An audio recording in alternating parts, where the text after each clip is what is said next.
अगर कोई कर सकता है तो मैं क्यों नहीं, क्या है उनमें ऐसा जो मुझ में नहीं। झांक ले अपने भीतर खुद से आ पूछ ले, कैसी चाहे जिंदगी खुली आंखों से देख ले। मुट्ठियों को भींच गए, सांसों को खींच गए, मुट्ठियों को भींच गए, सांसों को खींच गए, सबसे टकराने को, शिखर पर जाने को मैं तैयार हूँ, मैं तैयार हूँ, मैं तैयार हूँ। दोस्तों नमस्कार, welcome back to Dreamnet competitive classes. This is Chandan Saiya. दोस्तों जैसा कि आप देख रहे हैं कि रेगुलर वर्ड पावर याद करने का एक वे लेकर के मैं आया हूं और कंटिन्यूस के वीडियो में आप वीडियो लेक्चर दे रहा हूं और आप लोगों का कमेंट भी आता है, बहुत अच्छा लगता है और इसी तरह आप कमेंट करते रहेंगे एंड मुझे इनकरेज करते रहें, because your encouragement is highly required for me.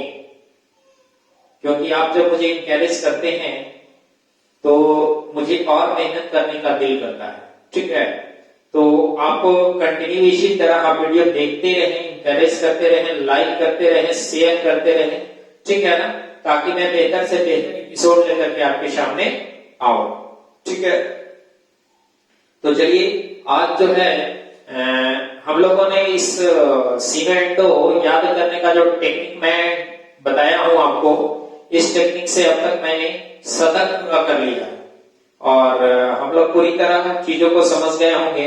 Completely हम लोग शतक पूरा कर लिए हैं और आज हम लोग सेंचुरी से आगे बढ़ रहे हैं, ठीक है। तो हम लोगों ने अभी तक 10th एपिसोड देखा, अब हमारा जो है आज जो है 11th एपिसोड शुरू हो रहा है, ठीक है। इस 11th एपिसोड में भी आपको 10 वर्ड्स मिलेंगे और इसी 10 वर्ड्स को हम लोग आगे बढ़ाते चलेंगे और इसका एक्सप्लेन करते चलेंगे, ठीक है। तो आइए आज के वीडियो का मतलब समय ना गंवाते हुए आज हम लोग शुरू करते हैं और आज के वीडियो का फर्स्ट वर्ड है गिमिक, ठीक है ना। अब ध्यान दीजिएगा कि इस गिमिक का मतलब होता क्या है, ठीक है। इस गिमिक का मतलब होता है डॉज, DODGE, डॉज। इसको हम लोग बोलते हैं चाल, ठीक है ना। नाउन है ये, इसको चालाकी भी बोलते हैं, ठीक है। ये जो है आपका गिमिक का मतलब है चाल या चालाकी। अब जरा इसके सिनोनिम की अगर बात करते हैं, ठीक है ना, तो इनके सिनोनिम में आते हैं जैसे आपके स्ट्रैटेजिम हो गए, स्ट्रैटेजिम, हेलो, आपके वर्ड आ जाते हैं ये स्ट्रैटेजिम, इसके सिनोनिम में आ जाते हैं, ठीक है ना। इसके सिनोनिम में आपका डॉज भी आता है ना। इसके सिनोनिम में आपका गेम भी आता है, इसके सिनोनिम में आपके ट्रिक्स आ जाएंगे, ठीक है। तो ये सब इनके सिनोनिम हैं जो आपको काफी हेल्पफुल साबित होंगे बाकी शब्दों को याद करने में, ठीक है। आगे हम लोग देखते हैं कि इसको, इन शब्दों को हम लोग याद कैसे करें। तो ध्यान दीजिएगा कि सबसे ज्यादा जरूरी हमारा हिंट्स है कि इन माध्यम से हम शब्दों को कैसे याद करें, ठीक है। तो इस माध्यम में मैं आपको बताता हूं, जरा ध्यान दीजिएगा कि इसका अगर प्रोनाउंस कीजिएगा तो प्रोनाउंस में आपका आ जाएगा गिमिक, है ना, गिमिक। जैसे कभी कभी नहीं बोलते हैं, हमने दोस्तों से भी बात करते हैं या किसी व्यक्ति से बात करते हैं तो हम लोग बोलते हैं कि क्या आप गेम खेल रहे हो क्या मेरे अगेंस्ट में, ठीक है ना, मेरे अगेंस्ट में गेम खेल रहे हो। तो वही है आपका गेम, एक गेम खेल रहे हो, एक गेम, गेमिंग, एक गेम खेल रहे हो मेरे अगेंस्ट में, ठीक है ना। तो गेमिंग का मतलब गेमिंग यानी चाल या चालाकी, या कहा जाए तो इसको चालबाजी भी बोलते हैं, ठीक है। तो ये सब सारे इनके सिनोनिम्स हो गए, ये आपको याद करने का तरीका हो गया। चलिए हम लोग आगे बढ़ते हैं और आज के एपिसोड का सेकेंड वर्ड आपका है वो है लोथ। ध्यान दीजिएगा कि इसको हम लोग पढ़ते हैं लोथ, ठीक है ना, द होता है, द होता है, ठीक है ना, इसे हम लोग पढ़ते हैं लोथ, ठीक है। लोथ का मतलब होता क्या है? इसका मतलब होता है to hate, to hate somebody और something, ठीक है। ध्यान दीजिएगा, इस लोथ का मीनिंग होता है टू हेट somebody और something, समझ गए। अब एक चीज सबसे ज्यादा इंपॉर्टेंट चीज है, इसका मतलब होता है घृणा करना या नफरत करना, घृणा करना या नफरत करना। सबसे इंपॉर्टेंट चीज आपको जानना है कि ये जो पार्टिकुलर वर्ड है लोथ, इनका प्रयोग कंटिन्यूअस टेंस में यूज नहीं होते हैं, not used in continuous tense, ठीक है ना, not used in continuous tense. देखिए सबसे रिलेटेड जो जो प्रॉब्लम आते हैं, जहां जहां पे आपको लगता है कि हाँ यहाँ पे सुधार होनी चाहिए या इसको बता देना चाहिए, तो उस वर्ड से रिलेटेड मैं सारा चीज का जिक्र करते जा रहा हूं, एक्सप्लेन करते जा रहा हूं, ठीक है।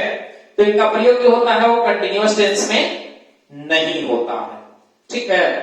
जब इनका कंटिन्यूअस टेंस में प्रयोग नहीं होता है तो अब जरा इनकी बात करते हैं और इनके सिनोनिम में आते हैं, ठीक है ना।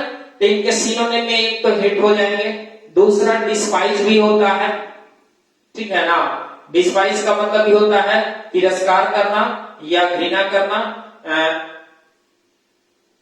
डोमिनेट, ठीक है ना, इसका मतलब भी होता है घृणा करना। तो ये सारे के सारे इनके जो आ गए इनके सिनोनिम आ जाते हैं, ठीक है। एक डिटेस्ट भी होता है, डिटेस्ट, इसका मतलब भी होता है घृणा करना, समझ गए। तो ये सारे के सारे इनके सिनोनिम आ गए। अब आइए हम लोग इन शब्दों को याद कैसे करेंगे, जरा ध्यान दीजिएगा। ये है क्या वर्ड? लोथ, ठीक है ना, क्या है?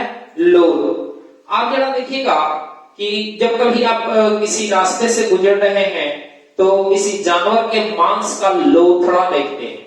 देखिए ध्यान दीजिएगा कि ये वर्ड है लोथ, इसको थोड़ा सा हम लोग पढ़ लेते हैं लोथ और इसमें अड़ा जोड़ देते हैं, ठीक है ना।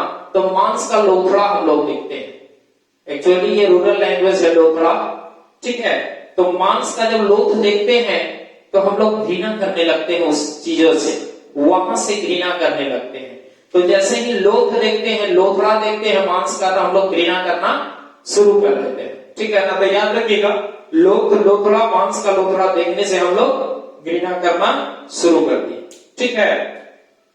चलिए इसका स्क्रीनशॉट लीजिए, फिर हम लोग आगे बढ़ते हैं। देखिए इस लोथ से रिलेटेड एक वर्ड और जानिएगा कि यह जो है LOATH, लोथ, और एक वर्ड आते हैं आपके LOATH, ठीक है ना। ध्यान दीजिएगा, LOATH, इसको हम लोग पढ़ते हैं लोथ, याद रखिएगा, ठीक है ना। जैसे ही हम लोगों ने देखा THE, ठीक है ना, इसको हमने पढ़ा लोथ, और जैसे ही मैंने देखा TH, तो इसको हम लोग पढ़ते हैं लोथ। ध्यान दीजिएगा, इस लोथ का जो मीनिंग होता है, इसका मतलब होता है अनिच्छुक, अनिच्छुक, जिसको आप लोग बोलते हैं अनविलिंग, ठीक है। तो ये इसके जो आ गए इनके इससे रिलेटेड दोनों वर्ड याद रखिएगा। लास्ट में अगर ई रहेंगे तो फिर वो वर्ब होंगे, और लास्ट में ई नहीं रहेंगे तो फिर ये लोथ, लोथ वर्ड हो जाएंगे। अब लोथ का मतलब होता है अनिच्छुक, और यह वर्ड एडजेक्टिव है, ठीक है ना। यह वर्ड क्या है? एडजेक्टिव है, ठीक है। चलिए अब आप इसका स्क्रीनशॉट लीजिए, फिर हम लोग आगे की ओर बढ़ते हैं। आगे हम लोग देखते हैं, और अगला वर्ड है आपका प्लेजेंट, ठीक है ना। प्लेजेंट मीन्स होता क्या है, जरा इसको देखेंगे। प्लेजेंट का मतलब होता है वेरी सैड, ठीक है, वेरी सैड, या इसको कह सकते हैं आप डीप सैड, ठीक है। इसका मतलब होता है उदास, उदास, ठीक है ना। इसको शोकाकुल भी बोलते हैं, सोका कुल। ठीक है, ये प्लेजेंट का मीनिंग होता है। अब जरा इसके सिनोनिम की अगर बात करते हैं तो इनके सिनोनिम में आपके आ जाएंगे कौन कौन। तो सबसे पहले आपका आ जाएगा मॉर्नफुल, इसके सिनोनिम होते हैं एंग्विस्ड, एंग्विस्ड इनके सिनोनिम हो जाएंगे। इनके सिनोनिम में आपके आ जाएंगे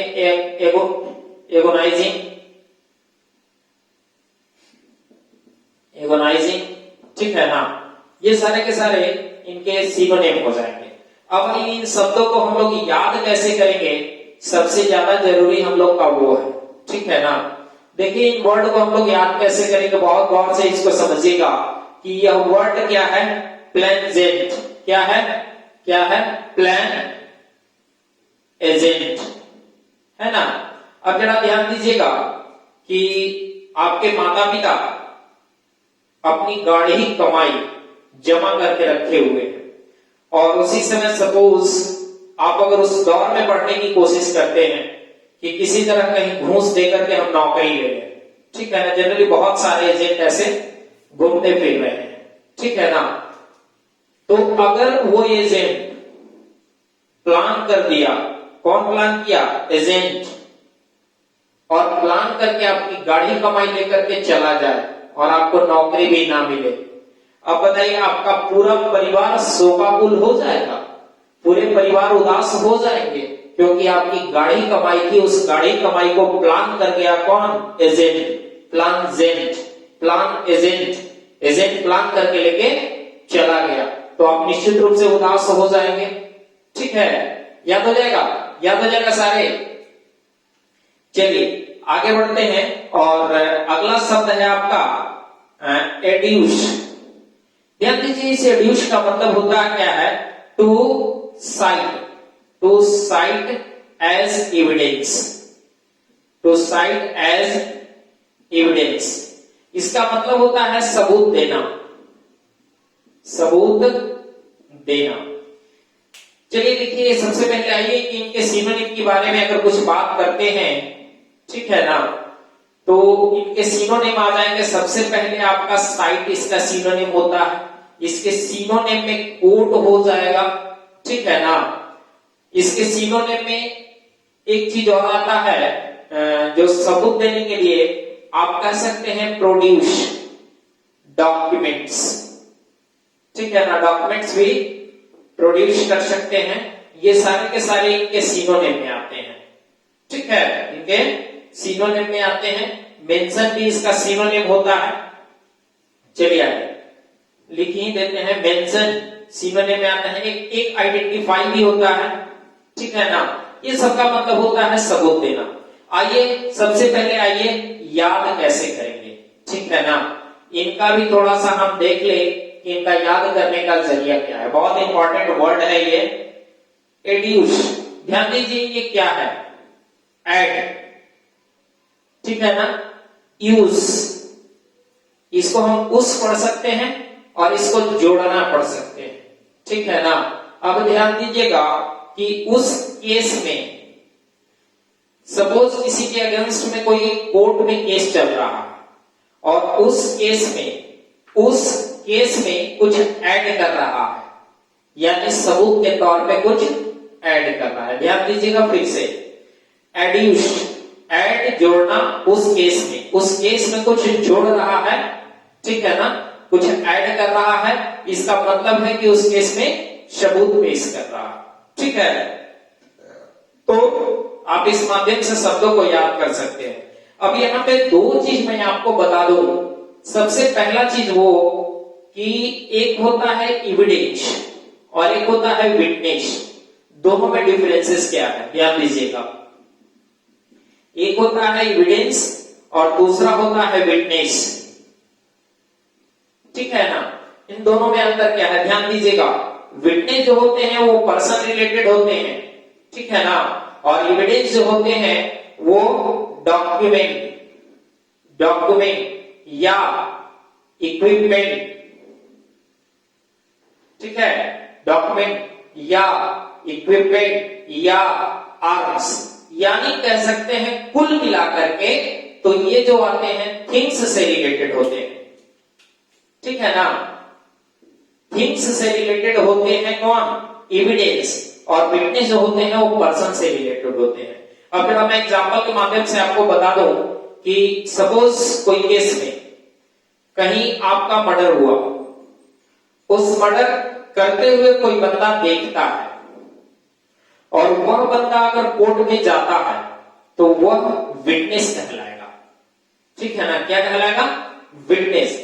विटनेस दो तरह के होते हैं, नॉर्मल जो विटनेस होते हैं जो ये जाके गवाह देते हैं कि हाँ ये बंदा मर्डर किया, और एक होता है कि आई विटनेस होते हैं। आई विटनेस वह व्यक्ति होते हैं जो मर्डर करते हुए देखता है, ठीक है ना, उसे आई विटनेस बोलते हैं, ठीक है। तो विटनेस पर्सन होते हैं जो कोई घटना को होते हुए देखता है या घटना के बारे में जानता है, और वह जाकर के अगर कोर्ट में पेशी होता है तो विटनेस के तौर पे होता है। और एविडेंस का मतलब होता है सबूत, और विटनेस का मतलब क्या पता है क्या होता है, विटनेस का मतलब होता है ये वह व्यक्ति जो जाकर के ये बताता है कि ये घटना हुआ, जिसको गवाह बोलते हैं, ठीक है। तो विटनेस का हिंदी होता है गवाह, जबकि एविडेंस का हिंदी होता है सबूत। क्लियर हो गया, क्लियर हो गया। जैसे कहीं घटना हुई है और उस घटना पे जब पुलिस तहकीकात करने के लिए जाते हैं, या जहां पे मर्डर होती है वहां पे मर्डर होने के बाद पुलिस पहुंचती है तो वहां पे आर्म्स मिलते हैं, पिस्टल मिल गए, नाइफ मिल गए, तो वो जो पिस्टल और नाइफ हो गए वो एविडेंस हो गए, ठीक है ना, वो विटनेस नहीं होंगे। और जो व्यक्ति घटना देखेगा उसे हम विटनेस कहते हैं। क्लियर हो गया, क्लियर हो गया। सॉरी। तो इसका आप स्क्रीनशॉट लीजिए, फिर हम लोग आगे बढ़ते हैं अगले वर्ड में। अगला वर्ड हम लोग देख रहे हैं, तो अगला वर्ड है आपका इंट्रेंच, ठीक है। तो देखिए इंट्रेंच का मतलब होता क्या है, इंट्रेंच का मतलब होता है एस्टैब्लिश, एस्टैब्लिश या इनरोड, कह सकते हैं इसको स्थापित होना, ठीक है ना, स्थापित होना। या इसका एक और हिंदी होता है जड़ जमा लेना, जड़ जमा लेना, ठीक है। अब आइए जरा इनके सिनोनिम की हम बात करते हैं, ठीक है ना। इनके सिनोनिम्स की अगर बात करते हैं तो इनके सिनोनिम में आ जाएंगे रूट, इनके सिनोनिम में आ जाएंगे इनरोड, इनरोड, इनके सिनोनिम में आ जाएंगे प्लांट, ठीक है ना। इसके सिनोनिम में आ जाएंगे इम्बेड, सेटल, सेटल, ठीक है ना। ये सारे के सारे इनके सिनोनिम हो गए, ठीक है ना। अब आगे हम लोग बढ़ते हैं कि इन शब्द को हम लोग याद कैसे करें। बहुत अच्छा शब्द मैं आपको बता रहा हूं, ठीक है ना। थोड़ा सा चलिए हम लोग आ जाते हैं अपनी आजादी की लड़ाई की बात कर लेते हैं, ठीक है। तो जब अंग्रेज आया था इंडिया में, तो ईस्ट इंडिया कंपनी के रूप में 1600 ईस्वी में आया था। तो जब अंग्रेज इंडिया में आया तो वो कोशिश किया क्या, इंडिया में जड़ जमाने का, जमाया भी 1600 से लेकर 1947, बहुत लंबी समय हो जाती है, और इतना लंबा समय रह गया तो जड़ तो जमेगा ही, ठीक है ना। तो अंग्रेज का एक मोटिव था, वो मोटिव क्या था कि ये वर्ड क्या है, इंट्रेंच, ठीक है ना। क्या है, इंट्रेंच। एक वर्ड है इंटर, ध्यान दीजिएगा कि इंटर का दो मीनिंग होता है, एक ENTER होता है और एक ENTRE होता है। ENTER जो है इंटर, वो अमेरिकन लैंग्वेज है, लैटिन लैंग्वेज है, और ये सॉरी ENTRE जो है ये लैटिन लैंग्वेज है, जबकि ENTER अगर होगा तो ये ब्रिटिश लैंग्वेज है, ठीक है। आप कंप्यूटर में देखिएगा लगा करके तो RER जैसे ही लगाइएगा तो कंप्यूटर आपको गलत बताएगा। रीजन है कि सॉफ्टवेयर सारे यूएसए में जनरली बनते हैं, और यूएसए में बनने की वजह से वो अपना लैंग्वेज लेता है, और उसका लैंग्वेज है RE, ठीक है ना। तो चलिए जब अंग्रेज इंडिया आया था तो जड़ जमाने की कोशिश किया था, और उसका मोटिव ही क्या था, इंटर, क्या है, इंट्रेंच, इंटर एंच, यानी इंच इंच इंटर कर गया। इंटर मीन्स होता है प्रवेश करना, इंटर इंच इंटर कर गया था, यानी इंडिया के हर कोने को, इंडिया के हर क्षेत्र को इंच इंच नाप चुका था, इंच इंच इंटर कर गया था, इंटर इंच कर गया था, इंटर कर गया था, इंच इंच इंटर कर गया था, इंट्रेंच मीन्स होता है स्थापित होना या जड़ जमा लेना। ठीक है, चलिए आगे बढ़ते हैं और अगला जो वर्ड है वो है आपका जेनेसिस। जेनेसिस एक नाउन है, ठीक है ना। जेनेसिस का मतलब होता है बिगनिंग, ठीक है ना, बिगनिंग, जिसको हम लोग बोलते हैं शुरुआती, ठीक है ना, शुरुआती। अब आइए इसकी सिनोनिम की अगर बात करते हैं तो इनके सिनोनिम्स आ जाएंगे, स्टार्ट इसका हो जाएगा, ठीक है ना, ऑनसेट हो जाएगा, बिगिनिंग हो जाएगा, ठीक है ना, ये सारे के सारे इनके सिनोनिम हो जाएंगे, ठीक है ना। सॉरी, BEGI होगा, ठीक है ना। चलिए तो देख रहे हैं हम लोग कि ये सब सिनोनिम आ गए इनके, एक स्टार्ट, ऑनसेट, बिगिनिंग, ठीक है। अब आइए जरा बात करते हैं हम इनके याद कैसे करें, ठीक है ना। जेनेसिस, ये जो वर्ड है आपका, याद रखिएगा कि बहुत सारे ऐसे व्यक्ति हैं जो बाइबल पढ़े होंगे, ठीक है। तो बाइबल का जो शुरुआती चैप्टर है, क्या हमने बोला, शुरुआती बाइबल का जो शुरुआती चैप्टर है वह चैप्टर का नाम ही है जेनेसिस, ठीक है ना, जेनेसिस। और यही जेनेसिस है उसका स्टार्टिंग चैप्टर, GENSIS, ठीक है ना, GENESIS, यही इनकी शुरुआती चैप्टर है जेनेसिस। और याद रखिएगा कि जेनेसिस बाइबल का शुरुआती चैप्टर है और जेनेसिस का मतलब भी होता है शुरुआती। तो जेनेसिस का सिनोनिम की अगर बात करते हैं तो स्टार्ट हो जाएगा, ऑनसेट हो जाएगा, बिगिनिंग हो जाएगा, ठीक है। क्लियर हुआ। चलिए इसका स्क्रीनशॉट लीजिए, तो फिर हम आगे वर्ड्स बताते हैं। चलिए अगले शब्द की ओर हम लोग बढ़ते हैं और अगला शब्द है आपका कैडब्रश, ठीक है। कैडब्रश का मतलब होता है थिन एंड पेल।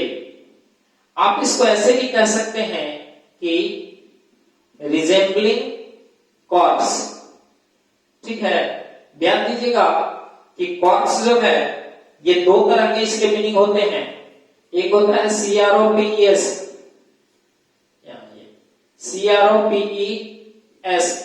क्रॉप्स। इस क्रॉप्स का मतलब होता है अनाज, ठीक है ना। और CORPS, इस क्रॉप्स का मतलब होता है लाश, डेड बॉडी, ठीक है ना, याद रखिएगा। तो इसका मतलब होता है थिन एंड पेल और रिजेंबलिंग कॉर्प्स, यानी बहुत ही कमजोर। इसका मतलब होता है बहुत कमजोर, ठीक है। अब जरा इनके सिनोनिम की अगर बात करते हैं, ठीक है, तो इसके सिनोनिम में आ जाते हैं इमेंसिपेट, ठीक है ना। इमेंसिपेट का मतलब भी होता है बहुत ही कमजोर। इसके सिनोनिम में आ जाएंगे वीक का मतलब होता है कमजोर,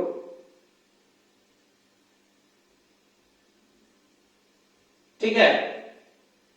नेक्स्ट इनके सिनोनिम में आ जाएंगे गॉड, ठीक है। ये सारे के सारे इनके सिनोनिम आप देख रहे हैं। अब आइए इन शब्दों को याद कैसे करेंगे, ठीक है ना। अब जरा ध्यान दीजिएगा कि जब आपके घर में कोई गेस्ट आते हैं और जब आपके बच्चे से पूछते हैं बेटे टॉफी बहुत ज्यादा खाते हो क्या, तो बच्चा बोलता है हाँ अंकल बहुत ज्यादा टॉफी खाते हैं।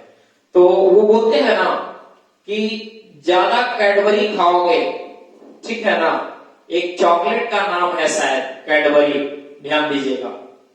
ज्यादा कैडबरी खाओगे तो तुम्हारी दांत कमजोर हो जाएगी, ध्यान दीजिएगा। ज्यादा कैडबरी खाओगे, कैडबरस, कैडबरस कैडबरी, ठीक है ना, कैडबरी से ही कैडबरस बना है। तो ज्यादा कैडबरी खाओगे तो तुम्हारे दांत कमजोर हो जाएंगे, ठीक है ना। तो कैडबरस का मतलब क्या हो गया, कमजोर। कैडबरी टॉफी है, कैडबरी मिल्क आती है ना। तो ज्यादा कैडबरी खाओगे तो तुम्हारी दांतें कमजोर हो जाएगी, यानी कैडबरस का मतलब क्या होता है, कमजोर, ठीक है।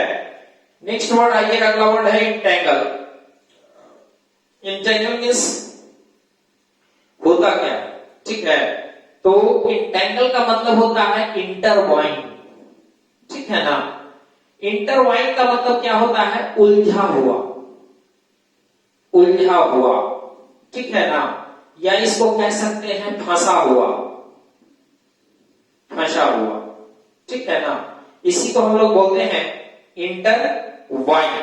अब इनके सिनोनिम की अगर बात करते हैं, ठीक है ना, तो इनके सिनोनिम्स में आ जाएंगे। सबसे पहले आप लिख लीजिए इंटरवाइन, ठीक है ना। दूसरा इनका सिनोनिम आते हैं इंटवाइन, ठीक है ना।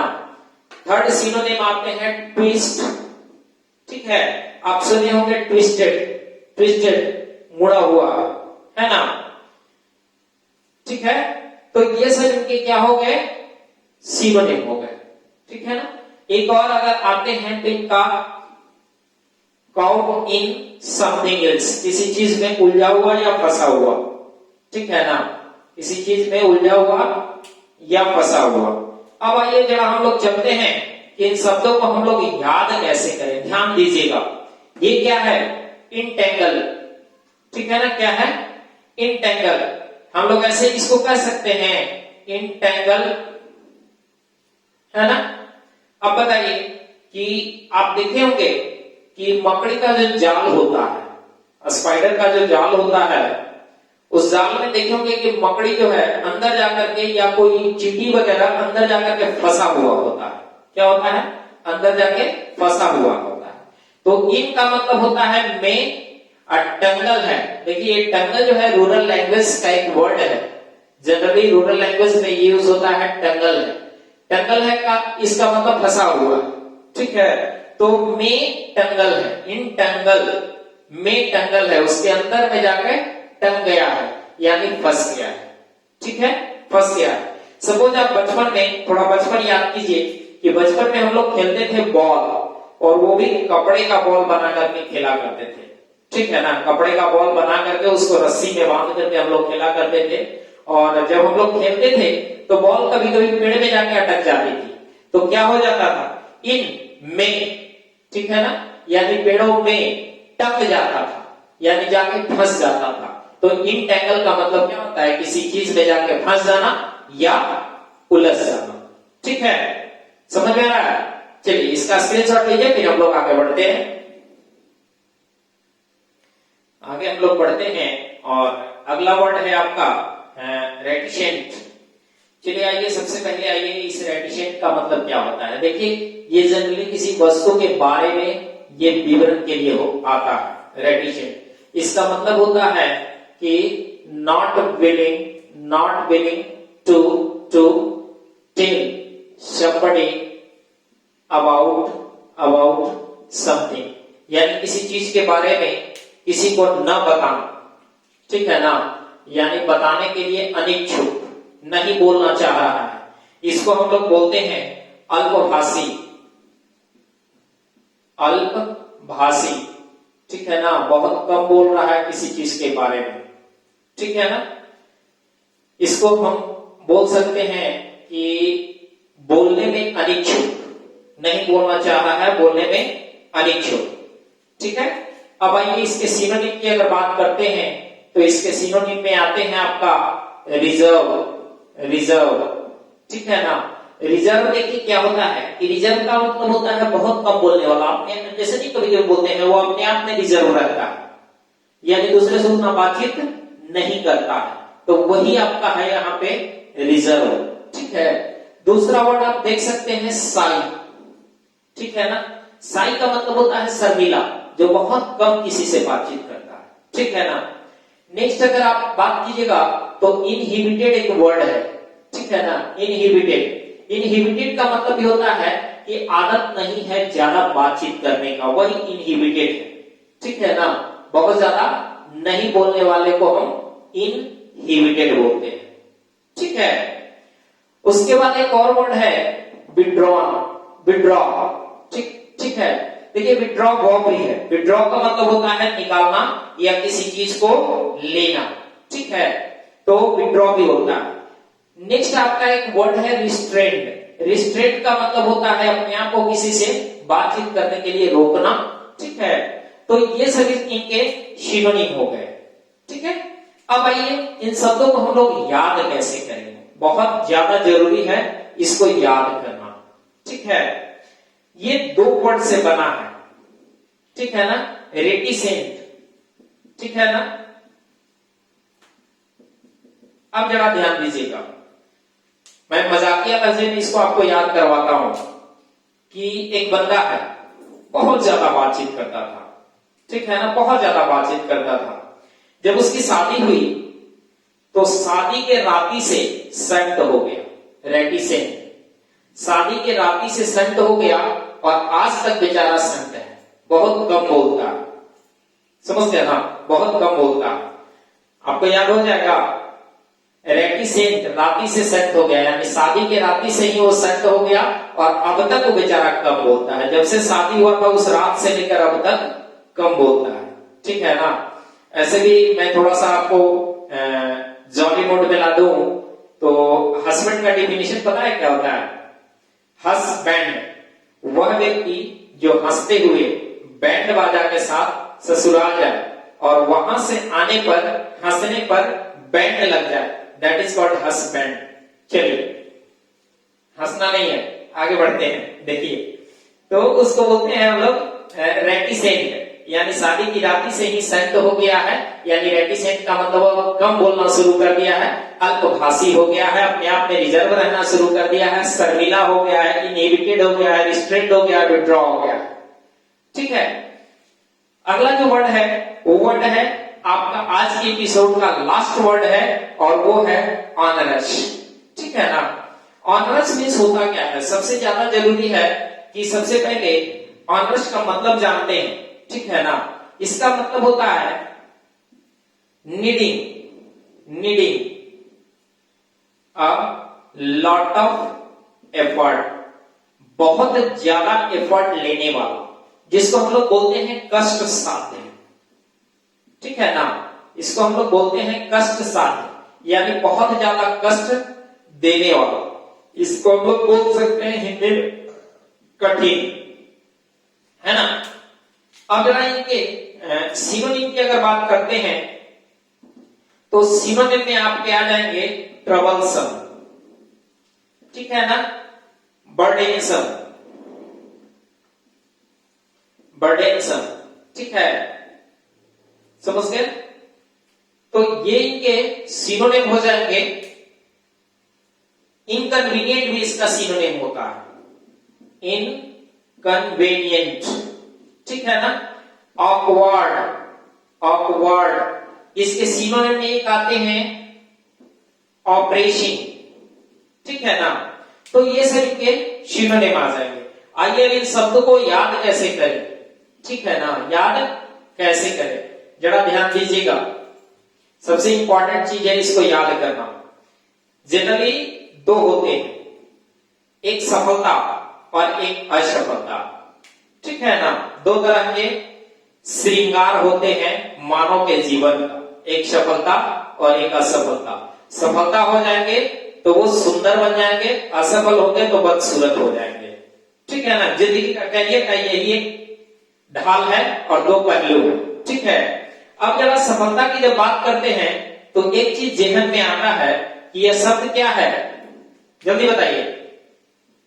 ओनरस, ओनरस यानी एक है यहां पे आपका असफलता, ठीक है ना, और दूसरी तरफ है आपका सफलता।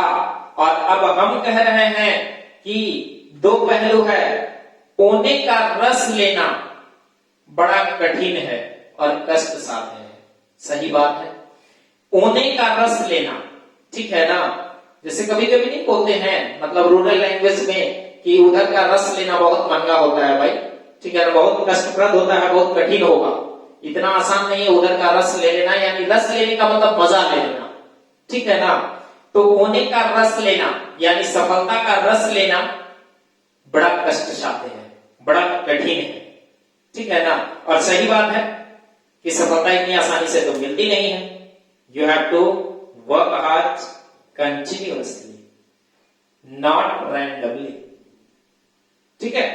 तो आपको कंटिन्यू वर्क हार्ड करना पड़ेगा, तब जाके सफलता मिलती है। और सफलता किसी एक दिन की मेहनत की काम नहीं होती है। सफलता में आपका वर्षों से लगातार जो प्रयास होती है वो आपको सफलता का उस ऊंचाई तक पहुंचाती है। अदरवाइज अगर वर्षों का मेहनत ना हो तो आप सफल नहीं हो सकते हैं। भाग्य कभी सफलता नहीं दिलाती है, अगर सफलता दिलाती है तो आपकी मेहनत दिलाती है। और ओने का रस लेना यानी सफलता का रस लेना, मजा लेना बड़ा कठिन है और कष्ट साध्य है। समझ में आ गया। और अब मुझे लगता है कि शायद आपको बहुत मजा आ रहा होगा इन सारे शब्दों को पढ़ने में, ठीक है।